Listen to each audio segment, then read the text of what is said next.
Delighted to be joined this morning by Angus Fraser, Managing Director of Cricket. Angus, last week we got the news from the ECB that the start of the domestic cricket season will be further delayed until the 1st of August. What does that mean in the short term to you and the playing group? Well, I suppose the immediate impact is that we've got another month, I suppose, sat on our backsides waiting for further developments to come our way or decisions to be made. And we understand it completely, but it's hugely frustrating for the players who are desperate to get out there as a club. We want to see cricket being played this summer, whether it's international cricket, England playing, whether it's county cricket, Middlesex playing, whether it's our age group sides, whether it's our women's sides, or whether it's clubs within the Middlesex area, Middlesex County Cricket League. We want cricket to be played, and we're going to do whatever we can to try to ensure that we can play when it's safe and when we can create the right environment to do that. So, yeah, it's exceedingly frustrating, but everybody knows the reasons why and understands what we've got to go through to get there. And our job as a county is to make sure that behind the scenes, which we are doing, we're working very hard to come up with ideas, with plans, to follow the guidelines, to set up these biosecure areas that we need to get when the players are given the green light to start training in preparation for the season. So when we get that green light, Gus, how much time realistically do you think the players will need to get themselves to a position where you could consider them match ready, and what's obviously already being done at this stage to get them to that point? It's been quite funny actually in this sort of state of limbo. We almost sort of feel that we've been in mid-February although the weather is anything but mid-February for the last month, but we've almost been in mid-February, 5 to 6 weeks away from almost match situations. And so by saying that, 6 weeks is your ideal period because you've got your chance then to get miles into legs of your bowlers. Bowlers, as ever, the hardest working and the strongest and need the most preparation. So we would need to get miles into their legs, and ideally you're looking at 6 weeks, but I think 4 weeks is the realistic. We would want no less than 4 weeks preparation time. So if we're looking at August as a period for hopefully starting the season, and again the season that could unfold looks a good one actually, with 5 regional first-class games and a final, and 10 regional T20s and a finals day. I mean, considering you've only got 2 months of cricket, it looks a pretty good schedule. But if we're looking at starting in August, which we hope we can, the players will be back at the start of July. And again, with all these things, there are ongoing preparations that need to be in place. So if we look to sort of be training on grass at the start of July, it means that we've got to start preparing training pitches in the back end of June, really. So it takes 2 weeks to prepare a pitch, which means that we would have to ask the ground staff at either Merchant Taylors or Radlett to start unfurloughing their staff to prepare pitches. So you've got this ongoing cycle, which means that you actually need to find the information out quite a period before you start playing to get everything in place for when you are playing.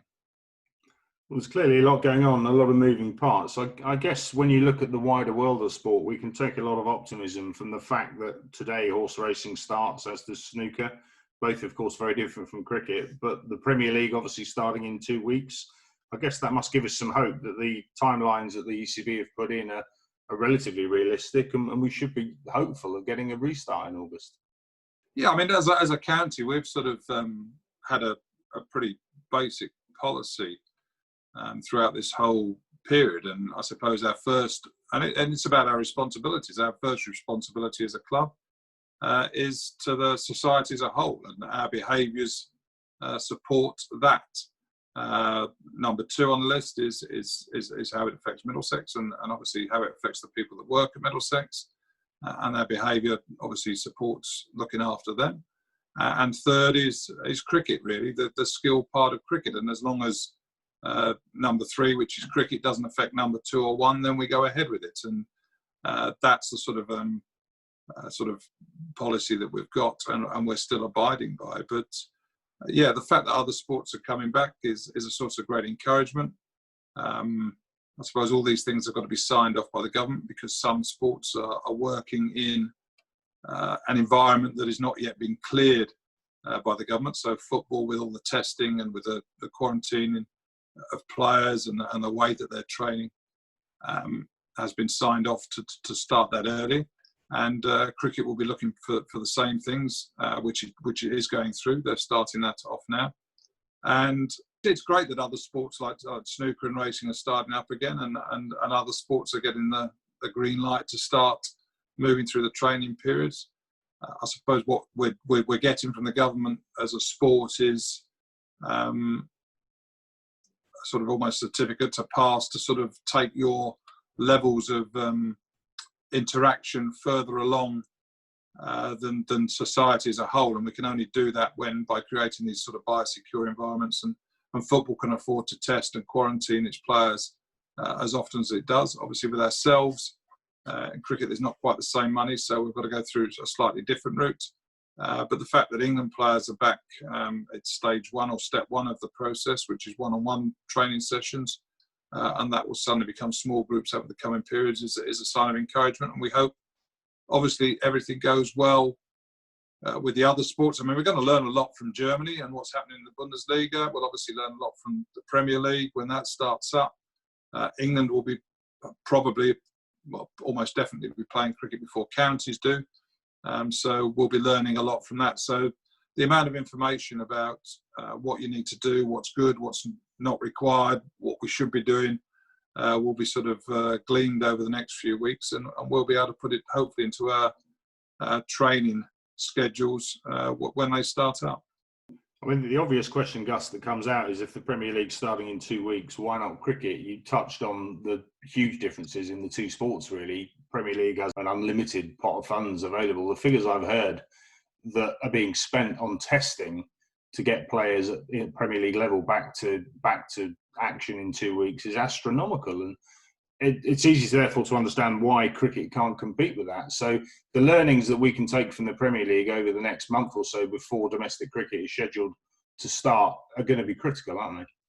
Yeah, I mean, it's prohibitive. I mean, when you're talking about football squads, a team sort of spending £30,000 or £40,000 a week on testing, I suppose when you're playing players £150,000 a week, it's not a huge sum of money, but in cricket it is a considerable sum of money, and something that makes staging games prohibitive as such. So I suppose more information, we'll learn more over the coming weeks.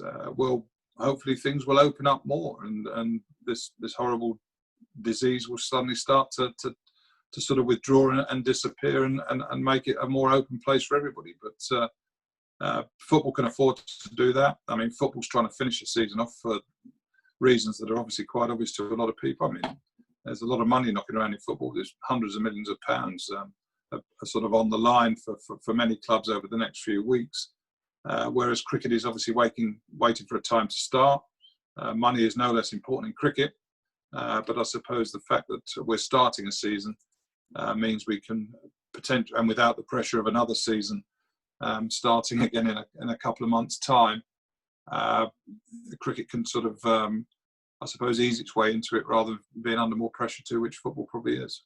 You touched earlier on those two schedules that, whilst yet to be ratified by the ECB, are the two schedules that it's been publicised are going to be proposed to the ECB, i.e. a competitive regionalised championship and a competitive regionalised blast competition.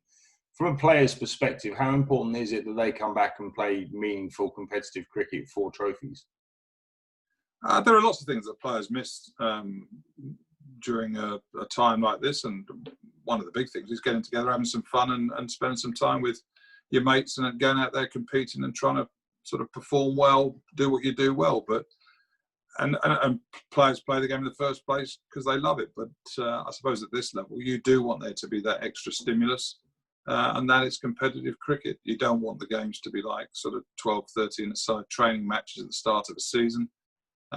You want there to be a consequence to these matches, and it is important to get the best out of it. And whilst people understandably want to watch sport, having sort of been deprived of it for a lengthy period of time now. They want to watch competitive sport. So the fact that the county championship, or whatever it may well be called, this summer is a 5-match, or could potentially be a 5 sort of regional group match competition with a final, and the T20 is that home and away with a finals day, I think is vital to add an extra bit of spark to training, to get the best out of players, and to hopefully provide the cricket lovers and cricket supporters that are out there with matches that they look back on with fondness in years to come, rather than it just being a sort of tedious sort of beer match as such, which all of us would have played at some time in our career.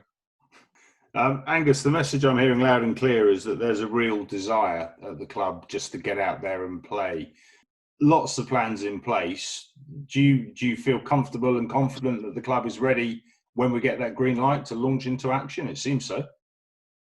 Yeah, we've been very busy. I mean, myself, whilst you never want to be busy sort of as a consequence of someone's misfortune, I mean, the way that this period has challenged us as a club and someone like myself has been pretty interesting at times. You've had to think differently. You've had to look at things differently. You've had to constantly be planning. The number of sort of plans that we've put in place that we've had to rip up 2 or 3 days later because sort of government guidelines have changed, and we've been very proactive, really, as a county in trying to sort of predict the future and what might be ahead of us, I suppose.